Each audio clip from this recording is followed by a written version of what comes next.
Tellson's bank was considered equal with the rest of France due to the fact that they both put people to death. Such a dreadful place was where Jerry Cruncher worked as a messenger. He is in his apartment in his not-so-savory neighborhood when he awakens and throws a muddy boot at his praying wife. After an awkward breakfast with his wife, Jerry Cruncher, both young and old, go to the Tellsons. Mr. Cruncher receives a letter to give to one Mr. Lorry at the Old Bailey from a clerk. He sets off on horseback, all the while his son is wondering why his fingers are always rusty. Mr. Cruncher arrives at the Old Bailey. He pushes his way through the crowd and makes his presence known to Mr. Lorry. The judge enters and the staring crowd silences. The subject of said staring is a young man, with a sunburnt cheek, dark hair drawn back with a ribbon, and dark eyes. The accused, Charles Darnay, being the focus of everyone in the court, is seen looking at the witnesses. Thus their attention is also diverted to them. These two witnesses are none other than Lucy and Dr. Manette. The Attorney General rises and presents to the court his evidence against Mr. Darnay given to him by John Bassard and Roger Cly, though the Solicitor General discredits Bassard by accusing him of being in a debtor's prison and a gambler, and Cly by accusing him of being a thief. Mr. Attorney General calls upon Mr. Lorry, asking him whether or not the prisoner was on the mail transporting Mr. Lorry to Dover. He's not sure. The passengers were bundled up in clothing, though he says he has seen the prisoner on a packet boat coming back from France. He was traveling with Miss and Dr. Manette, who are both called to the stand. Miss Manette provides information about two Frenchmen on the ship and papers being passed between them and Darnay. The doctor remembers nothing.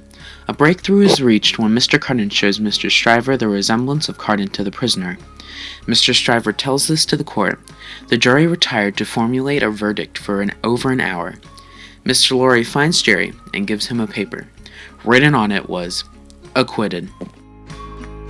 The Manettes, Stryver, Lorry, and Carden gather around Darnay and congratulate him. Darnay kisses Miss Manette's hand fervently and warmly thanks Stryver. After the departure of the Manettes and Stryver and Lorry, Carden and Darnay go to a tavern on Fleet Street. There they drink until they are satisfied, and Darnay leaves. Carden is left to regret his life decisions and blacks out on the table. A man at the tavern wakes Carden at 10 o'clock, and Carden then makes his way to Stryver's house. There he fetches water and towels to cool him while he works for Stryver. Stryver acts as a lion, Carden being the jackal that provides and organizes the information Stryver uses in court. The two talk about their old school, Shrewsbury School, and how Carden, even as a child, would do the other boys' exercises. All the while, they did nothing. The doctor lives in one of the quaintest corners in Soho Square. There, forest trees flourish, wildflowers grow, and other plants blossom. Lorry visits the Manettes, finding only Miss Pross, who complains about Miss Manette's numerous suitors that are taking Lucy away from her. Mr. Lorry also asks about the doctor's past, and Miss Pross informs him that he is afraid to remember in order to not relapse.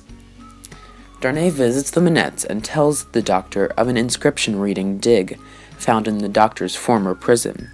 Dr. Manette starts up and blames the rain from the overhead storm for startling him. At twilight, Lucy, the doctor, Darnay, and Carden sit to one window, listening to the loud echoes of people fleeing from the storm. The Monsignor lives a luxurious life. He is fed chocolate, and he throws lavish balls. The Monsignor has acquainted himself with the Farmer General to handle his finances, and because the Farmer General is continuously becoming more wealthy, and the Monsignor is doing the exact opposite. Monsignor the Marquis was attending a ball, being thrown by the Monsignor.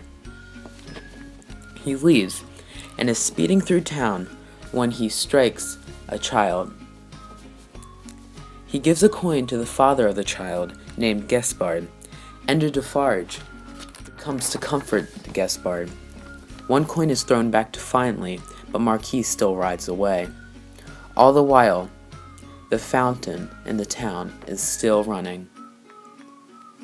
The Marquis drives through a beautiful landscape with bright corn and patches of rye, all while the sun was setting.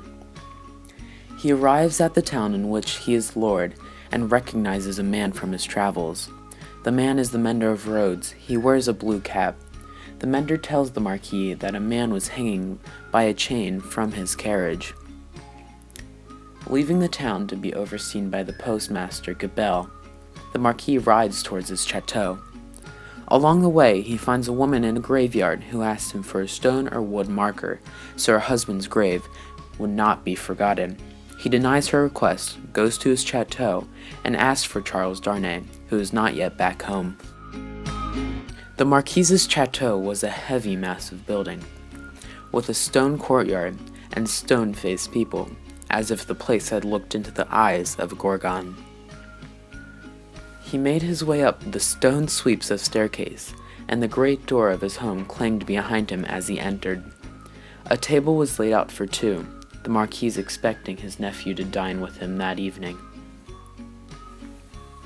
He rests in his chair, eating his soup, when he orders a servant of his to open the window. He thinks he spots something. Later he hears someone arrive. It is Charles, his nephew. Typical chatter commences between Charles Darnay and the Marquis. They begin to talk about their family's land. Charles detests it due to the name's association with fear and slavery, and says he will not claim it. Arguments break out over this topic about the ascension and honor of such a name. After telling his uncle he plans to earn his living in England, they both retire to bed. The next morning, the chateau awakens. There is a stir in town. What, you may ask, caused this stir? Well, they lay back on the pillow of Monseigneur the Marquis. It was like a fine mask, suddenly startled, made angry, and petrified. Driven home into the heart of the stone figure attached to it was a knife. Round its hilt was a frill of paper, on which was scrawled, "Drive him fast to his tomb." This from Jacques. All the while, the fountain remained running.